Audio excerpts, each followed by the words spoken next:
Okay, welcome to the screencast called The Luck of the Gods, or Having a Good PR Team. So this is Alexander as he moves now into the coast of Asia Minor. I know the word minor is impeded by my head once again. After the victory of the Battle of Granicus, now we move down the coast of Asia Minor. Okay, so let's just go to our map. So here we are here, here's Alexander's victory at Granicus, and now he moves down the coast of Asia Minor, which, as I mentioned before, is modern-day Turkey. And so the idea is that Alexander is going to free the Greek cities on this coast and establish democracies. That's the idea. That's the propaganda. Is it the reality? Well, you know, you can judge it how you will, but what free means, I guess, if we go back to after Philip's victory over the Greeks, the Battle of Chaeronea, it's freedom as long as you obey. Okay, so the idea is, I guess the freedom comes from because these city-states along the coast of Asia Minor are actually Greek. The people who live there are descended from Greeks who moved from Greece itself and established these colonies there some time ago. So free the cities and establish democracies. We've got three main ones that we're going to look at: the cities of Sardis, then Ephesus, and then Halicarnassus, all on the coast of Asia Minor. And you can see Greece is here as Alexander is now moving down. Battle of Granicus was up here. Firstly, the city of Sardis and its high walls, they saw the Macedonians approaching, Alexander at the forefront, and they didn't really hesitate in what they decided to do. Open the gates! My God, let the Macedonians in. This is not good. And so Sardis welcomed the Macedonians, actually not only opened the gates, but the priests came out the front and with many gifts of welcome for Alexander, and the city was turned over to Alexander, and so the city was saved. There was no death, there was no destruction. They were clearly with Alexander, and so he welcomes them in, kicks out the Persian rulers, establishes Greek rule, and Sardis is left perfectly fine. Then Alexander moves further down the coast and he comes to Ephesus.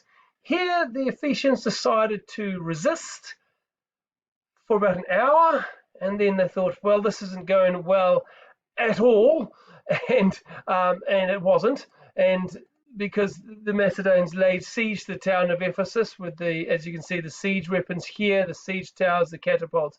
They started destroying the walls of Ephesus, and the Ephesians, as I say, about an hour, quickly decided to wave the white flag of surrender.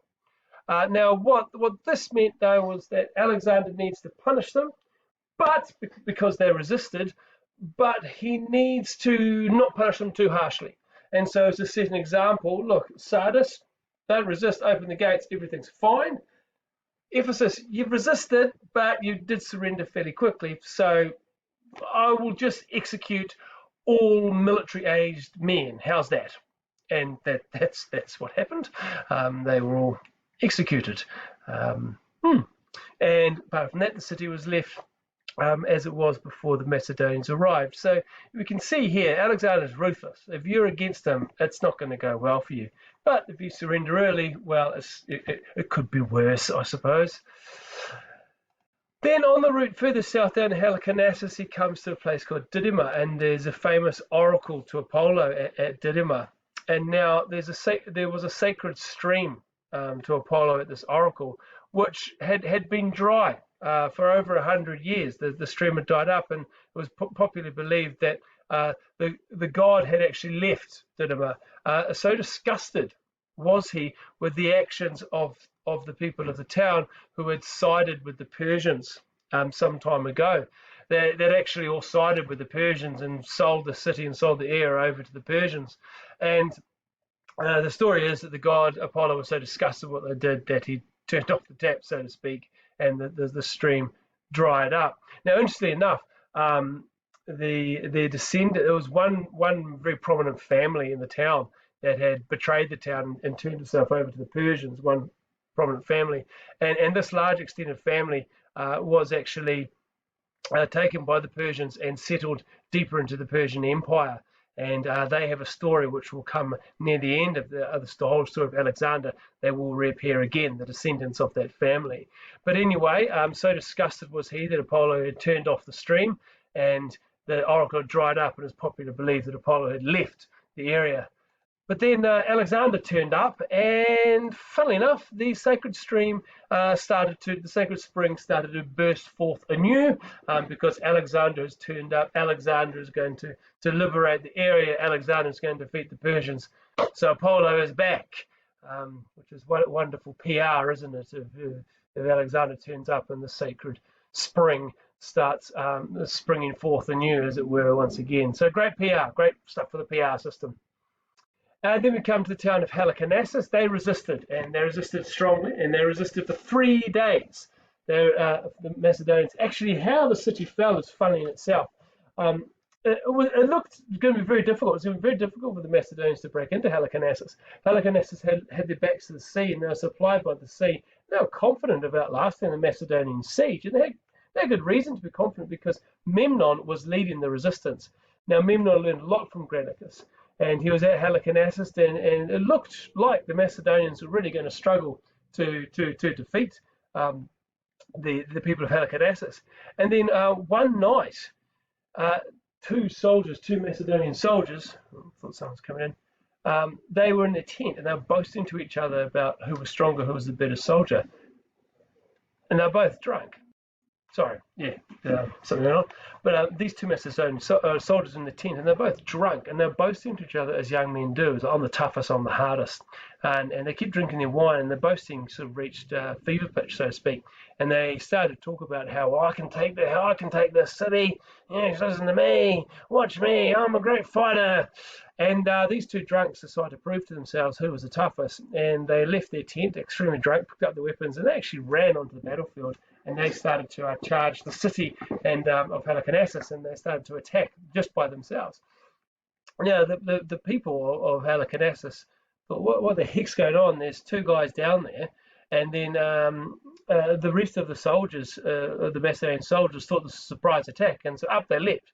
And this is the middle of the night, and the whole surprise, they joined in the attack with these two drunks, and the whole surprise of it took the people of Halicarnassus literally by surprise, and the city fell. The drunks were killed, but the Macedonians got inside the city and defeated the people there, and Memnon actually escaped. So although Memnon has been defeated twice by Alexander, Granicus, and Halicarnassus, it's starting to look like he's perhaps not up to it. But he escapes, and his plan was not to meet Alexander in Persia itself. He's going to actually bring the war to Greece. So he's going to go and invade Macedonia, invade Alexander's homeland, and thus cut Alexander off from his support network. So while this is brewing, but Alexander can still tick off success in 3 cities. Sardis, Ephesus, Halicarnassus all fell to the Macedonians, and Alexander now controls the coast of Asia Minor.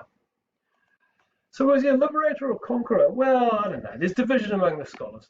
The cities were free as long as they obey, so it doesn't really matter. They had replaced, the Persians are ruling over them, now the Macedonians are ruling over them. Doesn't really matter as long as you pay your taxes. Instead of going to the great king, they go to Alexander. Apart from that, there's not much change. In reality, they didn't really have a choice. Alexander didn't really have a choice. He needed to prevent divisions that would lead to any alliances with the Persians. So he needed to take control of these cities, and he needed to kick out any pro-Persian element. He needed these cities to be under his control, to be free as long as they obey, because he can't advance further into Persia and leaving any chance of conflict breaking out in their cities with one faction supporting the Persians and one faction supporting Alexander. He needs complete control. So liberator or conqueror, I don't know, draw your own conclusions.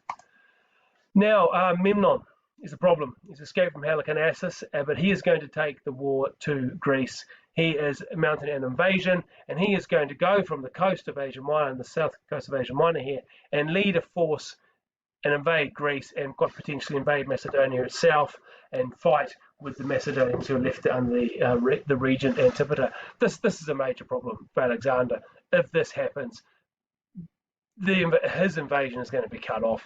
If Macedonia comes under threat from the Persians, then all bets are off. Alexander will probably have to return to lead the resistance. This could be an absolute catastrophe for Alexander. But then, luck of the gods. Memnon got ill, and Memnon died. And so that was it. There was no invasion of Greece by the Persians, and all plans fell away with the death of Memnon. Alexander's lucky again, the luck of the gods. But he really is walking a tightrope here. It really is a balancing act. He's so vulnerable in the rear, really. Greece, if it comes in, if the Persians invade Greece, Alexander is in trouble. So it's a real tightrope, and he's balancing things here. He's having great success in Persia, no denying that, but he's still vulnerable.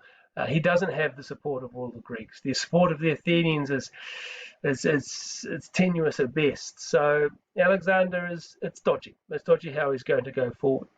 So we need to keep that in mind. Not all things are so certain. Winter is coming, and this itself is a problem. And what Alexander has in his retinue of men is a lot of newly married young men have joined with Alexander for the excitement and for the potential riches. And as winter is coming, he has a masterstroke in policy. He sends all the newly married men back to Macedonia for the winter. This is a brilliant move. Nothing much is going to happen in the winter. He can afford to have these men go home and spend the winter with their wives. There's not much to do in Macedonia, so they're going to spend winter with their wives. They're going to essentially, they're going to have a lot of sex with their wives, and they're going to have potentially, a lot of new babies are going to be born in the next year, and these are more recruits looking further ahead for Alexander's army. But there's more to this. The men come back into Macedonia singing the virtues of their enlightened commander who sends them home for the winter to be with their newly married wives. They tell all the other men about this. They tell of the adventures they're having. They tell of the incredible successes they're having and the riches that they're all accruing. And once winter is over, these men return to Alexander, and they bring with them thousands of new Macedonians who are keen to join up. So fired up have they been to join Alexander by the tales of these newly married men who've gone home to spend the winter with their wives. So it's a masterstroke in policy. It's really is quite genius. And Arrian says, of all the things Alexander does, nothing made him more popular than that. So policy, Alexander's brilliant. He's very good at this. He knows what to do. And so this is a real boost for his men, a real boost for his army. And then as we go on through, there are a few more stories as Alexander moves down the coast. At one point, going around the southern coast of Asia Minor, they're actually walking on the beaches, and they came to a headland and the men couldn't get past. The water was chest deep, and they couldn't go any further carrying their supplies and their weapons. And a storm was smashing the waves against the cliff face, and there was no way around the point. And then suddenly the storm stopped and the waves receded, and the men were able to get around the headland. And so sudden was this, is that the propaganda was that even the sea bows down to Alexander. Or the storm just stopped, whatever way you want to look at it. But there you go, propaganda. As they come around the coast also, there was a geyser, like in Rotorua, shoots up the hot steam and the hot water. And as the men approached, this geyser burst in life and did shoot up a whole lot of hot steam. But it also shot up a bronze tablet that landed with a clatter, perhaps at the feet of Alexander. And on the tablet was written, "Greeks will destroy Persia." So this was seen as, again, the gods sending their messages. Or something like a geyser was seen as a direct a link to the underworld, direct link to the gods, and people would throw in what we call votive tablets, essentially prayers to the gods. That so-and-so is going to fall in love with me, that I'm going to become rich, that my wife is going to become well again, and that the Greeks will destroy Persia. And so what most likely is that this was a prayer that the Greeks will destroy Persia, written on the bronze tablet and thrown in the geyser, and then just coincidentally, as Alexander walked past, they happened to shoot it out. But seen as having the luck of the gods, again, that's Alexander. Okay, look, we've got a few more stories about Alexander's, the campaign, the love of the gods, but I want to keep this under 15 minutes, so I'm going to leave it there for today. So next time we're going to look at Alexander's number one historian, Callisthenes, which is his pet historian, to tell the story, just basically a good publicist, like a good selfie. So we'll talk about it next time. That's a story for another day. All right, ka kite.